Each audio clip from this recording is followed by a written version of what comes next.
കർത്താവിന്റെ പരിശുദ്ധമായ നാമത്തിന് നന്ദിയോടെ സ്തോത്രം ചെയ്യുന്നു. ദൈവവചനം കേൾക്കുവാനായിരിക്കുന്ന എല്ലാവരെയും കർത്താവ് ധാരാളമായി അനുഗ്രഹിക്കട്ടെ. ഇങ്ങനെ അവസരം കിട്ടുന്നത് നമുക്കൊരു സന്തോഷമായിരിക്കട്ടെ. പ്രാർത്ഥനയോടുകൂടി നമുക്ക് ദൈവത്തിലേക്ക് എടുത്തു വരിക. ഭൂമിയിലെ മനുഷ്യന്റെ ജീവിതത്തിന് വേണ്ടി മനുഷ്യനെ സൃഷ്ടിക്കുന്നതിന് മുമ്പ് എല്ലാ കാര്യങ്ങളും നല്ല ഭംഗിയായി ചെയ്തതിന് ശേഷമാണ് ദൈവം ആദാമിനെ സൃഷ്ടിച്ചത്. അത് ജീവിച്ചു നോക്കിയിട്ട് എങ്ങനെയുണ്ട് തരക്കേടിന്റെ എന്ന് നോക്കിയല്ല. അതേ ദൈവം ആദാമിനെ സൃഷ്ടിക്കുന്നതിന് മുമ്പ് തന്നെ പ്രകൃതിയിലും ഭൂമിയിലും അതെന്തെല്ലാം ചെയ്യണമെന്നെല്ലാം മനസ്സിലാക്കി ചെയ്തതിന് ശേഷമാണ് മനുഷ്യനെ സൃഷ്ടിച്ചത് സന്തോഷകരമായ ഒരു ജീവിതത്തിന് വേണ്ടി. അപ്പൊ ദൈവമായി പ്രവർത്തിച്ചിരിക്കുന്ന ആ പ്രവർത്തനങ്ങളെ നമ്മൾ ചിന്തിക്കുമ്പോൾ എത്രയോ മഹാത്ഭുതമാണ്. കാരണം ഇന്ന് ചൂട് കൂടുന്നു, ചൂട് കുറയുന്നു. അന്തരീക്ഷത്തിൽ ദൈവം ക്രമീകരിച്ചിരിക്കുന്ന കാര്യങ്ങൾ നോക്കുമ്പോൾ വളരെ അത്ഭുതകരമായ ഒരു രീതിയാണ്. നമ്മുടെ സൂര്യനിൽ നിന്ന് വരുന്ന അൾട്രാ വയലറ്റ് രശ്മികൾ ഭൂമിയിലേക്ക് വന്നാൽ അത് നമുക്ക് അപകടകരമായ നിലയിൽ കൂടി നമ്മളെ രോഗിയാക്കിയത്. അതിനാണ് ഓസോൺ ലെയർ, അന്തരീക്ഷത്തിൽ ഓസോൺ ലെയർ വെച്ചിരിക്കുന്നത്. അന്തരീക്ഷത്തിൽ വെച്ചിരിക്കുന്ന ലെയറുകളെ പറ്റി പറയുമ്പോൾ അത് കൈകൊണ്ട് കാണുവാനോ കണ്ണുകൊണ്ട് കാണുവാനോ പറ്റാത്ത നിലയിൽ സ്ട്രാറ്റോസ്ഫിയർ, മെസോസ്ഫിയർ, ട്രോപ്പോസ്ഫിയർ, അങ്ങനെ ആപ്പിട്ടോസ്ഫിയർ, അങ്ങനെ വിവിധ നിലയിലെ സ്ഫിയറുകളായിട്ട് കിട്ടിയിരിക്കുക. അതില് 15 മൈൽ മുകളിൽ 50 മൈൽ താഴെയാണ് സ്ട്രാറ്റോസ്ഫിയർ. ആ സ്ട്രാറ്റോസ്ഫിയറിന്റെ ഉള്ളിലാണ് ഓസോൺ കൂടെ, ഓസോൺ ലെയർ. ആ ഓസോൺ കൂടെ വെച്ചിരിക്കുന്നത് എന്തിനാണെന്ന് ചോദിച്ചാൽ സൂര്യനിൽ നിന്ന് വരുന്ന അൾട്രാ വയലറ്റ് രശ്മിയെ തടഞ്ഞു നിർത്തി ഭൂമിയിൽ സസ്യങ്ങൾ, മൃഗങ്ങൾ, മനുഷ്യരെല്ലാം സുഖമായി ജീവിക്കുവാൻ വേണ്ടി ആ ചൂട് അതിന് ക്രമാതീതമായി ലഭിക്കേണ്ടതിന് വേണ്ടിയാണ് ഓസോൺ സ്ട്രാറ്റോസ്ഫിയറിന്റെ ഉള്ളിലെ ഓസോൺ ലെയർ, ഓസോൺ കുട. എന്നാൽ അത് ഇന്ന് ഭൂമിയിൽ നിന്ന് പോകുന്ന പുക, carbon dioxide, carbon monoxide, chlorofluorocarbon, അങ്ങനെ ആ പുകയെ വിവിധ നിലയിൽ തിരിച്ച് ആ പുക ചെന്നിട്ട് പഴയകാലത്തെ പെരയുടെ പുകവാതിൽ പോലെ അത് പുകഞ്ഞിരിക്കുക. ദ്വാരങ്ങൾ വീടുന്നുകൊണ്ട് ചൈന, അമേരിക്ക മുതലായ സ്ഥലങ്ങളിൽ, ഇന്ത്യയിലൊക്കെ ക്യാൻസർ രോഗികൾ കൂടിക്കൊണ്ടിരിക്കുന്നു എന്നാണ് ശാസ്ത്രം പറയുന്നത്. അപ്പൊ ദൈവം തമ്പുരാൻ എത്രയോ ഭംഗിയായിട്ടാണ് അതെല്ലാം ക്രമീകരിച്ച് മനുഷ്യനെ ഭൂമിയിലാക്കി വെച്ചിരിക്കുന്നത്.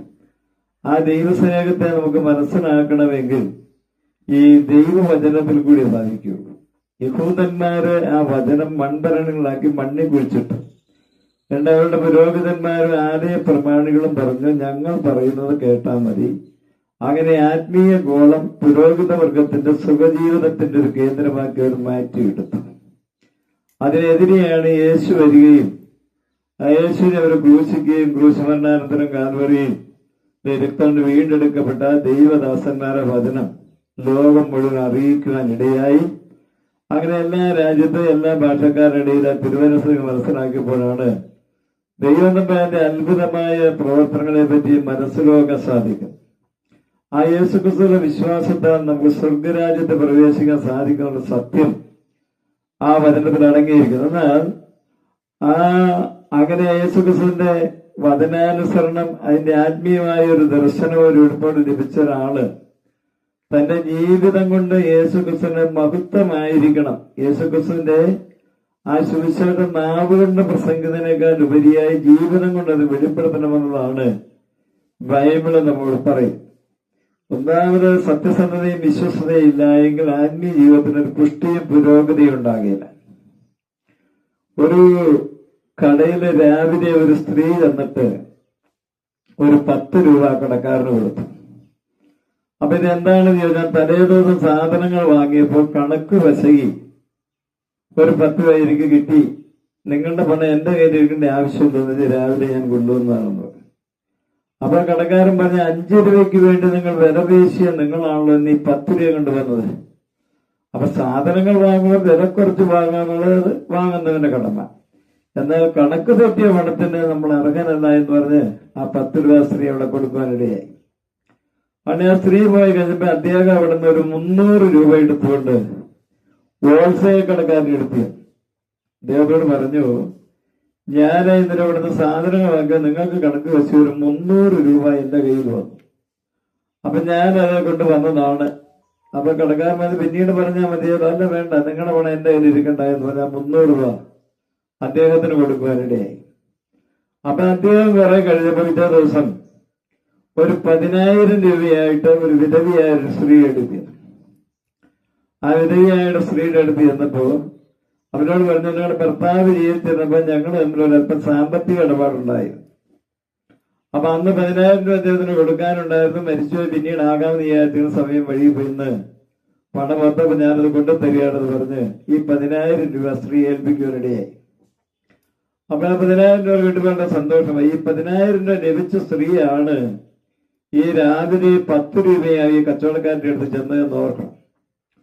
അപ്പൊ നിസ്സാരമായ ഒരു സംഖ്യയാണല്ലോ, അത് പിന്നീടാകാമല്ലോ, അല്ലെങ്കിൽ അത് കൊടുക്കണ്ട എന്നവർ വിചാരിച്ചിരുന്നു എങ്കിൽ ആ 10,000 രൂപ അവർക്ക് നഷ്ടമാകുമായിരുന്നു.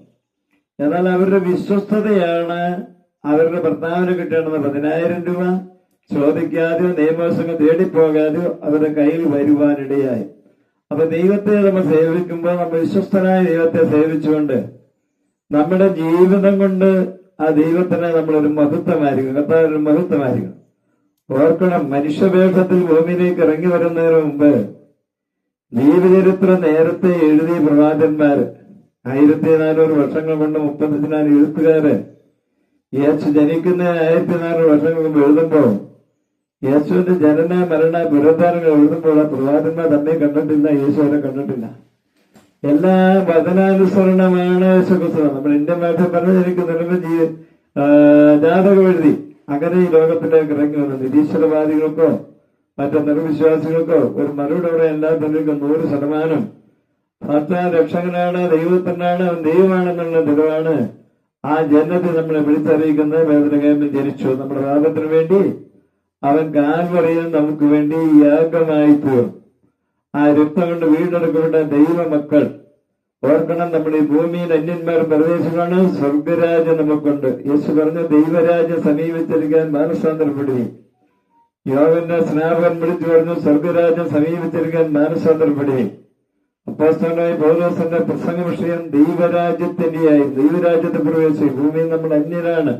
70-80 വർഷക്കാലം നമുക്കിവിടെ ജീവിതമുണ്ട്. ഇത് കഴിയുമ്പോൾ ആ സ്വർഗരാജ്യത്തിൽ കോടാനുകോടി വർഷം മനോഹരമായ ദേശം, സന്തോഷകരമായ നാട്, മരിച്ചു ഇല്ലാതെ പോവുകയല്ല ചെയ്യുന്നത്. നമ്മൾ ഇവിടെ നിന്ന് ഈ ശരീരം വിട്ടിട്ട് സ്വർഗത്തിലേക്ക് പ്രവേശിക്കുന്ന ആ ഭാഗ്യമേറിയ കാലങ്ങളെ നമുക്ക് തരുവാൻ വേണ്ടി, ആ സന്തോഷ നാടുകളെ നമ്മൾ അനുഭവിക്കുവാൻ വേണ്ടി, ആ ശോഭനമായ ഭാവിയെ അതേ നമുക്ക് തരുവാൻ വേണ്ടി കാൽവറിയിലേക്ക് ക്രൂശുമായി പോയ ആ യേശുവിനെ നമ്മൾ ഒരിക്കലും മറന്നു പോകരുത്. ആ യേശുവിനെ നമ്മൾ ഓർക്കണം. വെള്ളത്തിൽ ചാടി മരിക്കാറായ, ആരും സഹായമില്ലാതെ മരണത്തോടടുത്തിരുന്ന അവർ ചെറുപ്പക്കാരനെ യാദൃശ്യമായി കണ്ട ഒരു മനുഷ്യൻ വെള്ളത്തിൽ ചാടി ചെന്ന് അവനെ എഴുന്നേൽപ്പിച്ച് കൊണ്ടുവന്ന് കരയ്ക്ക് കൊണ്ടുവന്ന് അവന് വെള്ളമൊക്കെ അവൻ ഛർദ്ദിച്ചു കളഞ്ഞ് അവൻ ജീവൻ പ്രാപിച്ചപ്പോ അവനെ രക്ഷിച്ച മനുഷ്യനെ ഇവനിങ്ങനെ തൊഴുതുകൊണ്ട്, സാറിന്റെ ദൈവമാണ്, സാറ് വന്നില്ല ഞാൻ ചത്തുപോകില്ലായിരുന്നു, ഇങ്ങനെ ഒത്തിരി നന്ദി വാക്കുകളെല്ലാം അവനോട് പറയാനിടയായി. ആ സമയത്ത് ആ മനുഷ്യൻ പറഞ്ഞിടാ, നീ എന്നോട് നന്ദി വാക്ക് പറയല്ല ചെയ്യേണ്ടത്, നിന്റെ ജീവിതം കൊണ്ട് നീ രക്ഷപ്പെടേണ്ടവനായിരുന്നു എന്ന് തെളിയിക്കണം. നീ ഒരു ദുർനടപ്പുകാരനോ ഒരു മോഷ്ടാവോ ഒരു അടിപിടിക്കാരനോ അയൽവക്കത്തർക്ക് ദോഷമായി പ്രവർത്തിക്കുന്നവനാണെങ്കിൽ ജനം പറഞ്ഞാല് ദൈവമേ അന്ന് അവൻ ചത്തുപോയെങ്കിൽ നന്നായിരുന്നു എന്ന്. അതാ നീ മാന്യമായി വിവാഹം കഴിച്ച് നല്ലൊരു കുടുംബജീവൻ നയിക്കുന്നവനും അതേ ഭാര്യാമക്കളുടെ ഒരുമിച്ച് സന്തോഷ ജീവിതവും നാട്ടുകാർക്കും വീട്ടുകാർക്കും പ്രയോജനം അനുഗ്രഹമുള്ളവനാണെങ്കിൽ, ഒരു നല്ല സ്വഭാവമുള്ളവനാണെങ്കിൽ ആൾക്കാർ പറഞ്ഞു അവൻ അന്ന് ചാവാതിരുന്നത് നന്നായി എന്നവർ പറയും. അല്ലെങ്കിൽ പറഞ്ഞാലേ അവൻ ചത്തായിരുന്നു എങ്കിൽ നന്നായിരുന്നേനെ. അപ്പൊ അവന് ജീവൻ നല്ലതാണെങ്കിൽ അവൻ ചാവാതിരെങ്കിൽ നന്നായിരുന്നു. ഇതുപോലെ ക്രിസ്തീയ വിശ്വാസം എന്ന് പറയുമ്പോൾ നരകത്തിൽ നിന്ന് മനുഷ്യനെ രക്ഷിച്ചെടുക്കുന്നതാണ് യേശുവിന്റെ കാൽവരി മരണം. ഈ ഭയങ്കരമായ തീ നരകത്ത് ചാകാത്ത പുഴുവും കെടാത്ത തീയും എന്നാ പറയുന്നത്. കെ.ബി. ജോർജ് തന്റെ ബൈബിൾ ശാസ്ത്രത്തിൽ എഴുതിയിരിക്കുന്നത് അഗ്നിപർവ്വതത്തിന്റെ തിളച്ചുമറിയുന്ന ഉറവുകളുടെ ചൂട് 2000 ഡിഗ്രി സെന്റിഗ്രേഡ്, എന്നതിന് സെൽഷ്യസ് എന്ന് പറയും, 3000-4000 ഡിഗ്രി സെന്റിഗ്രേഡ് തിളച്ചുമറിയുന്നു. 750 ഡിഗ്രി സെന്റിഗ്രേഡ് ഇരുമ്പിട്ട പഞ്ചസാര പോലെ അലക്കുമെന്നാണ് പറയുന്നത്. അങ്ങനെയാണെങ്കിൽ 3000-4000 ഡിഗ്രി സെന്റിഗ്രേഡിൽ ജീവിക്കുന്ന പുഴുക്കളെ ജർമ്മനിയിലെ മാക്സ് പ്ലാങ്ക് ഇൻസ്റ്റിറ്റ്യൂട്ടിലെ ശാസ്ത്രജ്ഞന്മാർ കണ്ടുപിടിച്ചു. നമ്മുടെ ഭാഷ പറഞ്ഞാൽ നമ്മുടെ പാടത്തും മുഞ്ചക്കണ്ടത്തിലൊക്കെ വളരുന്ന മീൻ പിടിച്ചു പോലെ ഈ 4000-5000 ഡിഗ്രി സെന്റിഗ്രേഡില് ബാക്ടീരിയകൾ ജീവിക്കുന്നു. അവർ മീനെ പോലെ ഓടി നടക്കുന്നു. നോക്കണം, യേശു പറഞ്ഞ പാതാളത്തിൽ അവിടെ ചാകാത്തവിടം കെടാത്ത ദൈവമാണ്. അവിടെ കെടാത്ത തീയിലേക്ക് നീ പോകരുത് എന്നാണ് ഇതിനത്തോട് യേശു പറഞ്ഞത്. ആ ചാകാത്തവിടം കെടാത്ത തീയുമാകുന്ന നരകത്തിൽ നമ്മളെ രക്ഷിച്ച ഒരു ക്രിസ്തീയ വിശ്വാസി പ്രസംഗിക്കുന്നതിനേക്കാൾ ഉപരിയായി അവന്റെ ജീവിതം കൊണ്ട് അത് തെളിയിക്കേണ്ട ഒരു ആവശ്യമാണ്. വരും നാളുകളിൽ കർത്താവ് ഈ പുതുവർഷത്തിലേക്ക് പ്രവേശിക്കുന്ന സമയത്ത് ക്രിസ്മസ് ആഘോഷം എല്ലാം കഴിഞ്ഞ് ഒരു പുതിയ മനുഷ്യനായി, ഒരു നല്ല ക്രിസ്ത്യാനിയായി, ഒരു സ്വർഗീയ പ്രത്യാശയുള്ളവനായി ജീവിക്കുവാൻ ഈ നേരത്തെ വചന കേൾവി നിങ്ങൾക്ക് ഏവർക്കും ഇടയാകട്ടെ. എല്ലാവരും സഹകരിക്കണമേ എന്ന് ഓർപ്പിച്ചുകൊണ്ട് ഞാൻ എന്റെ വാക്കുകളെ ചുരുക്കുന്നു. ഈ വചനങ്ങളാൽ ദൈവം നിങ്ങളെ അനുഗ്രഹിക്കട്ടെ.